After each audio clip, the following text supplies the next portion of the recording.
한번 따라하실까요? 바울이 믿는 하나님. 바울이 믿는 하나님. 과연 바울은 그의 마음속에 하나님을 어떻게 믿었을까라는 신앙의 고백을 하는 거죠. 참, 제가 지난번에 이 말씀하면서 그랬습니다. 참 마음속에 자꾸 부딪히는 하나님에 대한 말씀이 호세아 6장에 있는 말씀이 있는데, 하나님께로 돌아가자 합니다. 우리의 가장 최고의 궁극적인 정의는 누굴까요? 하나님이거든요. 한번 따라 하실까요? 하나님께로 돌아가자. 그랬더니 지난 성찬 예배 때 우리 중고등부 학생들이 헌금송이 뭔지 아십니까? 여호와께로 돌아가자 그랬습니다. 그 찬양이 그런 찬양이 있어요. 여호와께로 돌아가자. 여호와께로 돌아가자. 대한민국 희망이 있는 것 같아요. 여기저기서 그런 찬양이 나와요. 하나님께로 돌아가자 그래요. 하나님께로 돌아가자. 그가 우리를 찢으셨으나 도로 낫게 하실 것이다.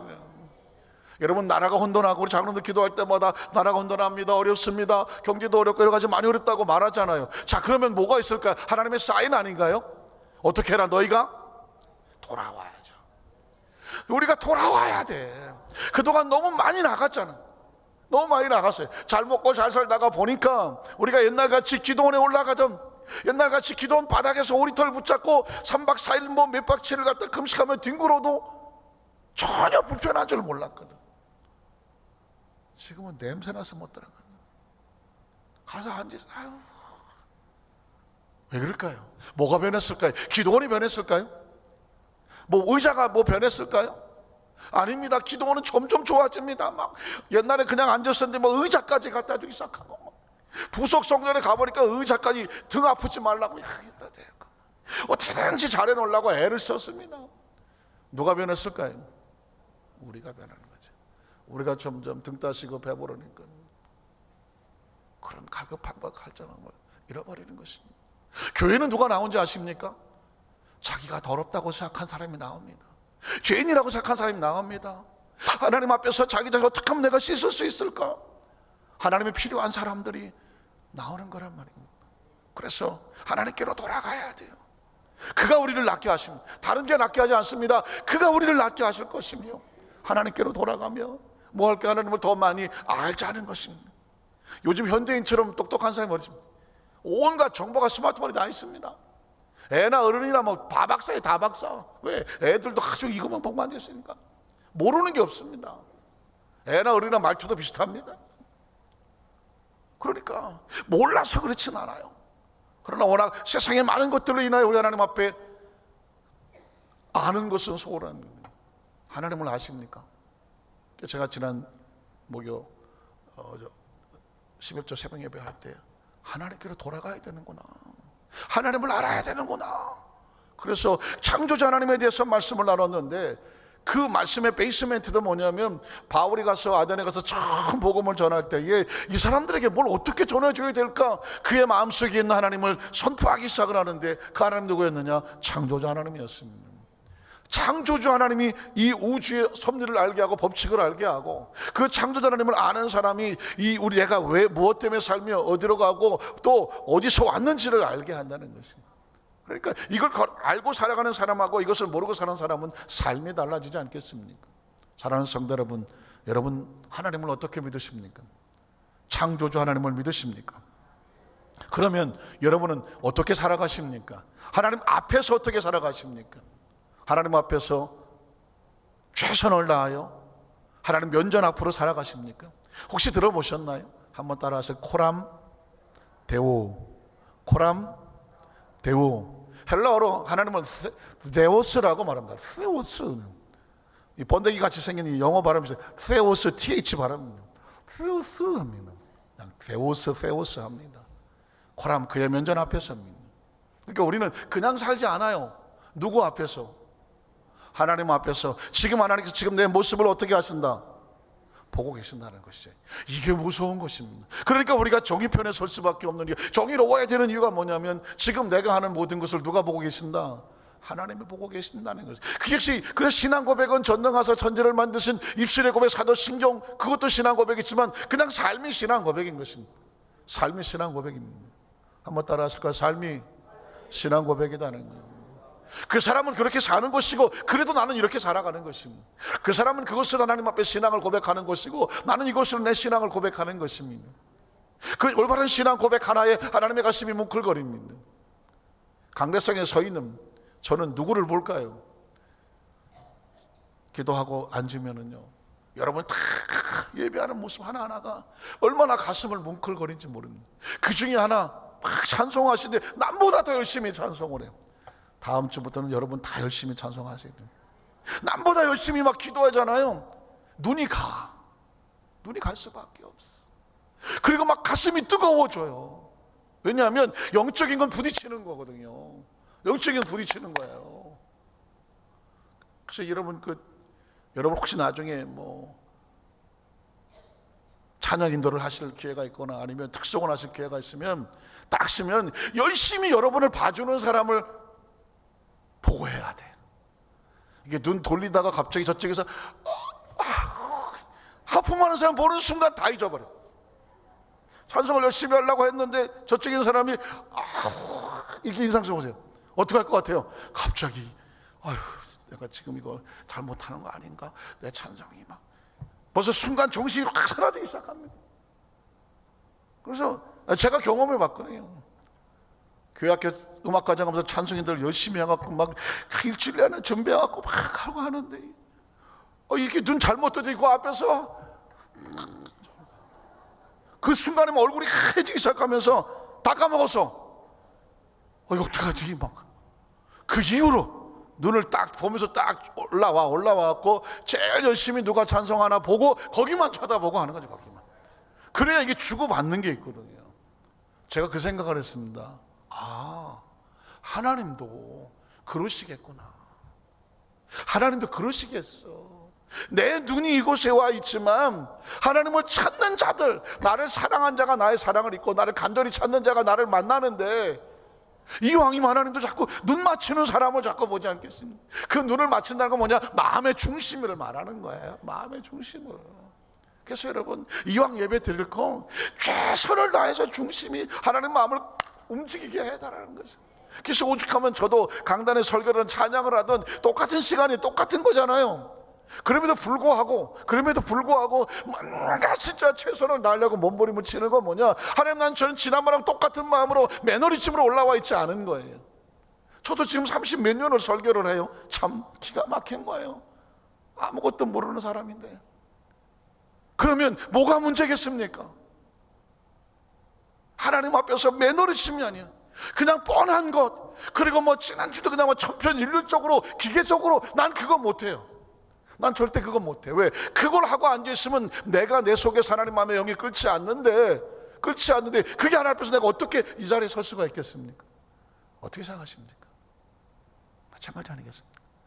그래서 그냥 우리의 신앙의 모습 자체가 비록 이제 내가 수십 년을 신앙생활을 해오고 봉사를 해왔다고 할지라도 오늘 이 자리에 서서 난생 처음 쓰는 것처럼, 오늘 처음 하나님을 만나는 것처럼 최선을 다해서 중심이 하나님 부딪혀줘야 돼요. 제가 그러잖아요. 여러분과 저를 누가 찾아왔는데 나를 봤는데 그냥 별로 기대도 없어요. 맞어요? 이런 사람하고 어떻게 하고 싶어요? 같이 있고 싶어요?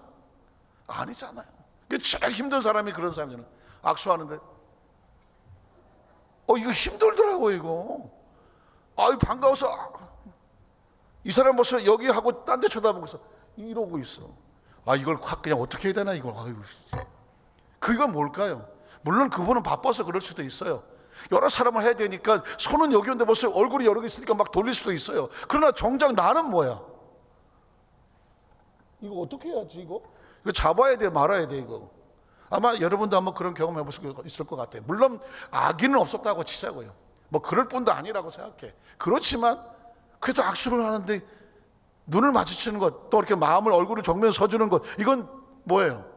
예의잖아요. 그 사람을 향하여 내가 당당하게 쓰는 예의잖아요. 마찬가지예요. 하나님 앞에 그렇게 쓰자는 거예요. 예배를 드리는데 내가 하나님 앞에서 나왔어. 이 자리에 나와 앉아있던 자체가 얼마나 놀라운 일입니까? 지금 여기가 어떤 곳인지 아시나요? 어떤 곳입니까? 맨날 주일에 와서 앉아있는 마음이에요. 아니에요. 어디 와 계세요? 하나님을 인식하지 않으면, 제가 아까 기도할 때 그랬습니다. 하나님이 인식이 안 되면 교회는 무슨 의미가 있습니까? 하나님 인식이 안 되는데 기도는 무슨 의미가 있습니까? 하나님 인식이 안 되는데 봉사, 하나님 인식이 안 되는데 성경은 무슨 의미가 있습니까? 예수 믿지 않는 사람들 성경은 아무짝에 쓸모없는 책입니다. 고단한 책입니다. 재미없는 책이고 읽으면 졸리는 책입니다. 하나님 인식이 돼야 그 다음에 다 의미가 있는 것입니다. 사는 것도 의미고 생명의 의미가 있고, 그리고 지금 존재가 의미가 있고, 교회가 소중하고 귀하고, 하나님 말씀이 천하보다 소중한 생명의 말씀이며, 그리고 내가 하나님 앞에 헌신하고 봉사하며 시간을 드리고 때로 물질을 드리고 마음과 모든 정성을 드려도 아깝지 않은 이유가 뭐냐? 하나님이란 인식이 있기 때문에 그런 것입니다. 그걸 신앙의 고백이라고 하는 것입니다. 믿으십니까? 그래서 하나님께서 창세기 22장에 아브라함에게 뜬금없는 소리를 하는 것입니다. 네 아들 이삭을 내가 가리키는 산에 가서 번제로 드리라고 말하는 것입니다. 하도 많이 들어서 여러분 익숙하시지만 입장 바꿔서 아브라함 입장에 보면 정말 영어로 말하면 crazy and jumping, 미치고 환장하고 펄쩍 뛸 얘기입니다. 우리나라 속담 많이 쓰는 말에 줬다 뺐으면 눈다락질나고, 옛날에 그런 말 썼습니다. 더 줬다 뺐으면 눈다락질 난다. 아니 줄 때는 언제고 그렇게 어렵게 주시고 또 한 20년 키웠더니 내놓으라고 얘기하면 그게 사실 피차 곤란하지 않겠습니까? 아브라함도 나이가 지금 120살이 넘었는데 한 120살 되신 분이 뭐 세상에 겁날 게 뭐가 있겠습니까? 저도 별로 이 정도 되니까 겁이 안 나던데, 별로 겁날 게 없어요. 큰일 났네, 이거 오래 살았나, 겁날 게 없더라고요. 나이 먹는다는 놀라운 스릴이 있습니다. 난 나이 먹기 싫다. 들어봐, 괜찮아. 먹어봐. 3030 먹어봐. 드셔봐. 저 충청도 말로 잡숴봐. 괜찮아. 저는 나이 먹는 그 맛을 느끼고 싶어. 내가 그전에 이 맛을 몰랐어. 한 70 멋있을 것 같아. 80, 우리 은퇴장은 어떠세요? 70 멋있지 않습니까? 이용옥 장관께서 그래도 젊은 게 좋지. 혹시 그러신 건 아니었습니까? 근데 여러분 괜찮아요. 전 농담이 아니에요. 120 돼보고 싶어. 왜 그랬을까요? 모세가 120에 갔어. 그때 눈이 흐리자고 기력이 쇠하지 않았대. 모세는 그때 어떤 느낌이었을까? 공감이 안 돼요. 하나님께서 아브라함에게 가장 소중한 이삭을 내놓으라고 말하잖아요. 뭘 알고 싶은 거예요? 이제야 내가 나를 뭐 하는 줄 알았어요? 경외하는 줄 알았다는 거예요. 경외가 뭘까요? 경은 존경하는, 리스펙트하는 것입니다. 왜는 뭘까요? 두려워하는 것입니다. 하나님이 너무 소중해서요 두려울 정도인 거예요. 그 두려움은 공포의 두려움이 아니라 너무 귀해서 하나님의 마음에 털끝 하나도 건드리고 싶지 않은 거예요. 혹시라도 나로 인하여 하나님의 마음이 조금이라도 어둠이 있을까봐 내가 하나님 마음을 소중해서 그 앞에 서는 거예요. 그런 마음이에요. 그런 마음, 그런 경외함을 하나님이 원하는 거예요. 하나님에 대한 이 엄청난 가치를 우리가 뭘로 표현할 수 있겠습니까? 우리가 뭘 한들 하나님 만족하시겠습니까? 뭐 하나면 되냐면요, 중심이면 되는 거예요. 네가 그런 상황인데, 그런 억울한 상황인데, 그런 힘든 상황인데, 모두가 저 사람은 안 될 거예요, 저 사람은 저 정도면 시험에 들고 막 힘들어서 도망칠 거예요, 그럴 것 같은 상황인데도 불구하고 하나님을 바라보며 끝까지 버텨요. 눈물 나는 겁니다. 하나님 눈물 나는 거예요. 그래서 하나님께서 아브라함에게 그렇게 말하는 거잖아요. 경외함에 대해서 내가 이제 알았어. 내가 그동안 너에게 약속했던 모든 걸 이제부터는 너에게 줄게라고 말하는 것입니다. 사실은 신앙생활은 하나님의 시험 테스트는 뭐냐면요, 네가 나를 얼마나 경외하는지요. 경외하는지. 신약성경 요한복음 1장에 오면 예수님은 베드로에게 이 시몬의 아들, 요나의 아들 시몬, 급한 하여튼 아버지하고 아들이 왔다 갔다 하는 게 어떻게 해요? 여기 있는 모든 사람들보다 나를 사랑하느냐라고 물었습니다. 어쩜 똑같지 않습니까? 하나님이 아브라함에게 이제야 네가 나를, 그 자식보다 나를 더 사랑한 줄 알았다라고 말하는 것처럼 예수님도 베드로에게 바요나 시몬아, 여기 있는 사람들 너를 나 사랑하는, 듣고 싶은 그거밖에 없는 거예요. 너희 새끼 왜 그때 왜 그거 도망가고 그게 아니고 그 와중에서도 너 아직 나 사랑하지? 눈물 나는 겁니다. 아직도 사랑하지? 그럼에도 불구하고 사랑하지? 하는 거거든요. 이게 마음속에 새겨져야 바울도 그렇게 하나님을 만났고, 그래서 그는 자기의 생애를, 이 양반은 장가 갔다는 소리도 없어요. 바울은 평생을 독신으로 사는 걸로 되어 있어요. 자신의 생명을 던져서 그동안 너무도 나쁜 일을 많이 했어.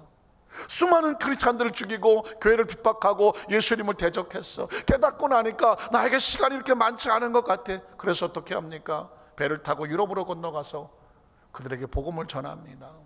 우상 숭배자들과 싸우고 유대인들에게 맞아 돌에 맞고 무슨 태장을 맞고 밤에 도망을 치고 죽은 것처럼 기절했다가 죽은 줄 알고 버렸는데 깨어나서 가고, 그를 전혀 두려워하지 않으면서 끝까지 순교자의 삶을 살아갑니다. 뭐 때문에 그랬을까요? 하나님을 경외하는 그 경외함으로 살아가는 것입니다. 그 속에서 나온 고백을 우린 두 번째 듣는 것입니다. 사도행전 17장 28절에 보면 뭐라고 말합니까? 우리가 그를 힘입어 살면, 한번 따라 하실까요? 우리가 그를 힘입어 살며. 엄청난 선언입니다. 바울이 말합니다. 내가 지금 살고 있는 것은 누구의 힘으로 산다고요? 하나님의 힘으로 삽니다. 여러분도 동의하십니까? 정말이십니까? 근데 왜 이렇게 힘이 없나? 하나님의 힘이 없는가? 왜 이렇게 이런 힘으로 살아요? 배에 힘주라면 또 배 나올까 봐 배 힘주란 말도 못하고요. 목에 힘주면 또 교만해지고 목에 어쨌든 가슴에 힘을 좀 주고 이렇게 하나님의 자녀답게 좀 힘있게 살아가십시다. 왜냐하면 바울이 그랬거든요. 내가 지금 여기까지 와서 이 어려운 고난을 도전해 싸우는 이유는 뭔지 아십니까? 내 백그라운드는 누구라고요? 하나님이야. 어떤 문제가 있고 어떤 어려움이 있지만 난 그걸 두려워하지 않아요. 내가 여기까지 살아온 것은 그를 힘입어 살며, 두 번째 기동하며 움직이고 나아가며 활동하며, 내가 살아가는 모든 활동할 수 있는 이 근원도 하나님을 힘입어서 하는 것이고, 그리고 엄청난 선언하죠. 뭐합니까? 존재합니다. 존재하는 것입니다. 여러분 존재의 의미를 아십니까? 존재의 의미를 하냐고 물어보니까 생각나는 노래가 있는데 존재의 이유가 생각나. 나는 존재의 이유를 안다. 성가대 땡. 성가대. 아 그렇죠. 우리 성도들한테 이걸 이 어려운 노래를 물어본 것이 잘못이죠. 예전에 첫사랑인가 하는 드라마가 있었어.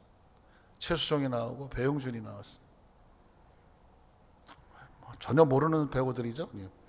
그때 김종환이라는 가수가 존재의 이유, 내가 살아가는 것은 네가 있기 때문이다. 십자가 보혈로 불러야 되겠네. 우리 성도들은 변치 않는 주님의 사랑이, 그거 해야 은혜를 받으시네. 보통은요, 누군가를 더 사랑하고 누군가의 어떤 특별한 마음을 가지면 내가 너로 인하여 존재한다, 존재 이유, 이런 사랑의 가장 궁극적인 표현 중에 하나가 너 때문에 산다, 이게 존재 이유거든요. 근데 바울은 이렇게 말합니다. 우리의 존재 이유는 누구다? 하나님입니다. 여러분의 존재 이유가 하나님이신가요? 여러분 바울이 이런 고백을 했다는 사실을 아십니까? 그 아덴의 그 우상 숭배 많은 곳에 가서 너희가 알지 못하는 신에게 절하는 것을 보았다. 내가 너희에게 진정한 신을 소개하겠다. 그는 창조주시다. 그는 멀리 계지 않냐 가까이 계신다. 그리고 그는 우리를 힘입어 살게 하신다. 우리를 기동하게 하신다.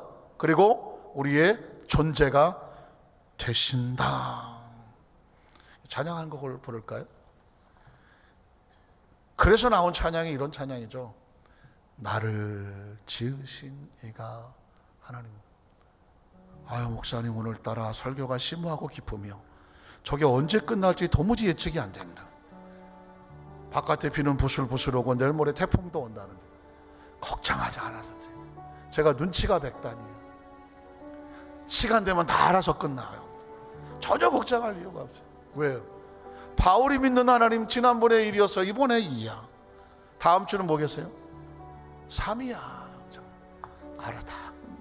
저는 중요한 것은 이 말씀이 여러분의 가슴에 파고 들어가서 내 마음속에 하나님으로 젖어들고 오늘 밤에는 하나님 하다가 하나님 앞에 점령당하고 하나님 앞에 내 속에 다 털어놓다가 보니 내 어깨에 붙었던 모든 것들이 떨어져 나가고 마음의 기술이 떨어져 나가고 그냥 세 가지만 기억하면 돼. 그 하나님은 인하여 내가 힘입어 살며 그가 나를 기동하게 하며 내가 존재하는 이유는 하나님이다. 믿으십니까? 그래서 고백하는 것이 뭐예요? 그가 나를 지으셨다는 것입니다. 나를 지으신 이가 하나님. 그 의미를 기억하면서 우리 함께 찬양하겠습니다.